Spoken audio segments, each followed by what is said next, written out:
What is the deal, beautiful people? It's your boy Ramon. Welcome back to another episode of Aperture.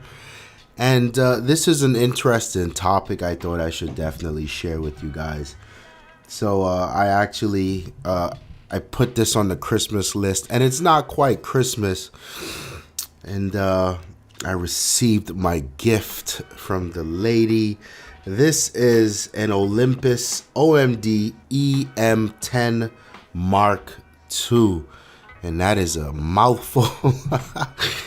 It's pretty much Olympus's mid-tier or mid-range offering, and I really like this camera. I mean, so far I've only had it for about 2 days. I took it out last night, and you guys will see the shots coming across the screen, and I took it out for an hour or two after work, and I was really happy with what I saw. You know, there's a lot to love about this camera.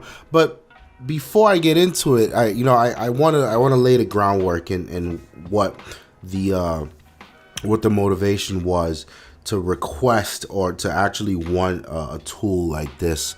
You know, I've been hunting and searching in the photography world for my thing, and I'm still all over the place, and I don't mean in a bad way. I'm still enjoying all aspects of photography, but my favorite comes back down to street photography. I love street photography, and then closely followed by portraits. God damn it. That's a very difficult word for me to say right now. But anyway, street photography continues to be my personal favorite in the photography world. I think it takes an enormous amount of character to get out there and just put yourself in the environment and really what's going on, and then try to blend in and let everything unfold around you naturally, like it's been doing with or without you, and then try to capture that moment. I really do enjoy that, and you know, there's a lot of randomness in street photography, and when you get it right, and getting it right is not always a technical thing. Sure, there's some technical stuff behind it, but getting it right means when you've mastered the technical part of your camera, and you've got that sweet spot in your settings where you can get pretty much any shot that's good enough, and then you sort of place yourself in that foresight where you see a nice scene and you see something potentially happening. You're just waiting for that one person or thing to pop off, and then there's also all two of those things combined to being in the right place at the right time, and you get that shot. So rewarding. So street photography continues to be my number one, and this was the camera I first started for street photography. This is a Sony NEX. Is the camera focusing on this thing? I don't know. This is a Sony NEX 5T, and this is one of Sony's entry-level offerings in the mirrorless world, and I think it's a dope camera. It's super small, super light. What I do like about it is the ability to interchange the lenses. I used to have a huge 18 to 210 on this thing, and it actually used to be very comical because the lens was like this big, and I would look like a fool with a big ass lens and a small ass camera. But I got rid of that. Lens, and this, you know, I got my A7, and this became quickly. This is my A7 here. This quickly became my workhorse, and I went back to this guy for street photography. I really liked it. It was small, it was light, it fit in my bag, but there was one problem I could not get around, and the fact was the images at night would really bother me. They weren't as good as I wanted them to be. I mean, it wasn't bad by a long shot. It just wasn't good enough. And when I really started to analyze that problem, like I would take out my A7 Mark II, or I would take out then the NEX, and I would really do the comparison shots. It literally came down to the 5-axis stabilization. And what the 5-axis stabilization does is it counteracts movement, very subtle movement. And I'm not talking, huge movements at a time. I mean, the different me would be on the NEX 5T, I couldn't go below something like 1/60th of a second because I wouldn't get any sharp and focused shots. And on the A7 with the optical image stabilization, and granted it's got a full frame sensor versus APS-C, that's not what we're talking about here, I can get down to like 1/10 of a second. That's a huge difference. And this was something that I even further dialed in when I got the G7. Now the G7, although this is what I'm shooting now for video, this is my 4K monster. Even though the A7 doesn't have 5-axis image stabilization, it has 3.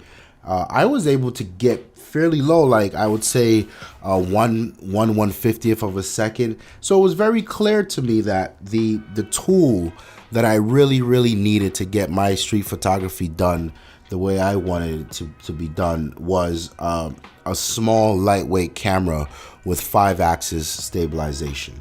And this put me in a very interesting place on the market. There isn't much out there in the Sony line. I mean, the NEX, I haven't seen them refresh this thing in a while. This is a dope platform for something this small with a sensor this large as an APS-C sensor. I think it's noticeable. The image quality is amazing coming out of this guy.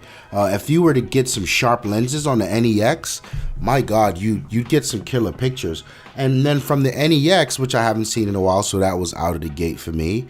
You come up to the A6000, the A6300. I mean, those cameras were dope, very good cameras. The 6300 particularly, I was looking at for 4K video for a while, but I decided not to get it. I got the G7 for that. And again, there's no optical image stabilization on the 6300. And the step up literally just came out a few weeks ago is a 6500. And Sony finally put image stabilization on that, but that thing is almost $1,500. I'm not spending that much money. So looking around, it left me with two things. It left me with the Fuji, and it left me with an Olympus, the XT10 or this guy. The reason I chose this guy is because I already have a Panasonic, and that's the G7 I'm talking about. And Panasonic and Olympus got this thing going on. I don't know who makes who. I never really looked into it, but the lenses are interchangeable.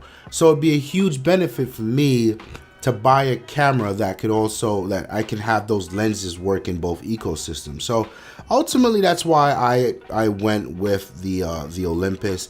And also, Jerry was in my ear talking about this guy. He has the EM5 Mark II, which is a step up from this. A few more features, few more dials, custom buttons, yada yada yada. And he raves about the sharpness of the quality from this camera. And I mean, getting my hands on this, what I can say is this camera is wild sharp. The images that I get from this camera, and this is from the first day. This is not even, really figuring out what I wanted to do and how to really take advantage of it. The images are so dope. A very beautiful camera. I think it's one of the more attractive cameras on the market.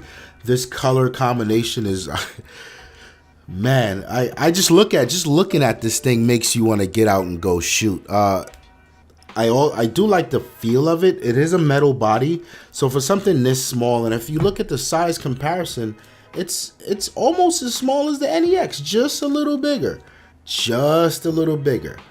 But when you pick this thing up, you're almost shocked by how heavy it is, and not heavy in a bad way. It's just this sturdy feel, this build quality that's really cool. Although this guy doesn't have weather sealing, but I mean, I wouldn't be too worried about it. It's not like I'm running around Loch Ness Monster, hunting for the Loch Ness Monster with my camera, so not to worry about that. Another thing I do like is all the lenses for this guy are crazy small. This one in particular has got the extracted lens here, so you can pull it back in when you're done. But a lot of the primes are super small, so This guy actually is very, very portable. I'm gonna love that for my travel photography. I'm gonna love that I won't have to walk around with my A7 because that thing is huge and heavy. But yeah, there's a lot about the camera that I like. I can go on and on for days. I may actually do a review. If you guys want to see a review of that, you let me know. It came out to like 8 and change with a 1-year protection from Best Buy. And again, for what I needed, there really wasn't much in the market on this price. And I really like the offering here. The only thing I don't like about it is the menus. My God, the menu system is a nightmare on these things. But other than that, I think, based on what I saw from the images that I was able to edit up really quickly, I think this might be my new not only daily camera, my street photography king, and my travel companion. This thing it's that dope. It really is that dope. There isn't much to say. It's a lot of praises for me, and you know, I'll give it another few weeks, and I'll take it out a lot more, and I'll come back, and like I said, I might do a review, get you guys some sample images, and maybe even get me a prime. I want to get that 35 or 30 millimeter equivalent lens, because you know it's a Micro Four Third camera now, so the crop factor is 2, and that in itself is interesting. But yeah, dope camera, really dope camera. If you guys haven't looked into Olympus, now's the time to start looking.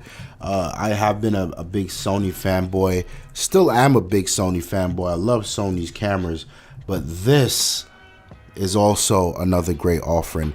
Thank you for checking out the video. I hope you guys found it informative. I hope you found it entertaining. Hit that like button, show some support. Subscribe, plenty more content coming. My name is Ramon, and I'm out of here. Peace.